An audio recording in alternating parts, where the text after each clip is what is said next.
ายดีคอยเองชื่อเท่าสกอตไรยะวงเรียนภาควิชาสร้างครูเคมีศาสตร์ระบบ12+4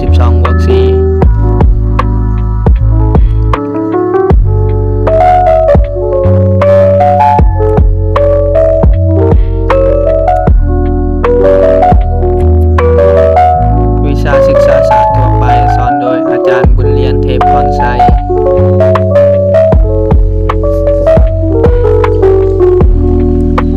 หัวข้อนำเสนอเวียกงานของครูประจำห้องมี2หัวข้อใหญ่คือ 1. บทบาทหน้าที่และเงื่อนไขของครูประจำห้อง 2. เนื้อในรายละเอียดของเวียกงานครูประจำห้อง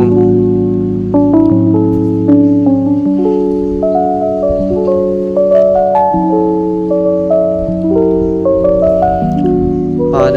1. บทบาทหน้าที่และเงื่อนไขของครูประจำห้องข้อ 1 น้อยบทบาท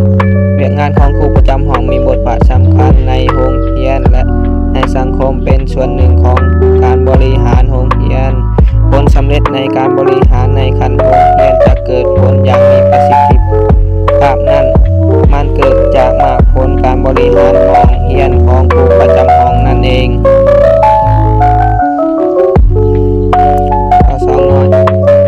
หน้าที่เวียกงานของครูประจำห้องแม่นหน้าที่ของครูหมดทุกคนแต่ผู้ที่จะเฮ็ดหน้าที่เวียกงานของครูประจำห้องต้องได้รับการพิจารณาและแต่งตั้งจากผู้อำนวยการโรงเรียนจากสถาบันการศึกษาอย่างยืนถึงความสามารถด้านการจัดตั้งคุ้มครองและนำพานักเรียนของผู้เป็นครู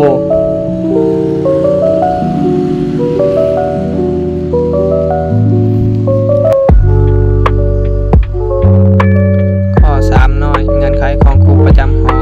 ครูประจำห้องมีเงื่อนไขดังต่อไปนี้ขีดหน้า 1ครูประจำห้องต้องเป็นผู้ที่มีคุณสมบัติดีซื่อสัตย์จริงใจมีความยุติธรรมขีดหน้า 2ครูประจำห้องต้องเป็นผู้ที่มีอารมณ์ดียิ้มแย้มแจ่มใสเบิ่งโลกในแง่ดีรู้จักกระตุกชุกยู่ผู้พิจารณาแก้ไขหาเหตุหาผลขีดหน้า 3ครูประจำห้องต้องแม่นสมาชิกขององค์กรจัดตั้งมหาชนอย่างต่อ1 5 2องค์กรขีดหน้า 4ครูประจำห้องต้องเป็นผู้ที่มีสุขภาพกายและสุขภาพจิตใจที่ดีมีความรู้ด้านวิชาการที่แน่นอนเลิกเสริงขีดหน้า 5ครูประจำห้องต้องเป็นผู้ที่เก่งเรียนเก่งคิดเก่งเวียกเก่งเข้าหาคน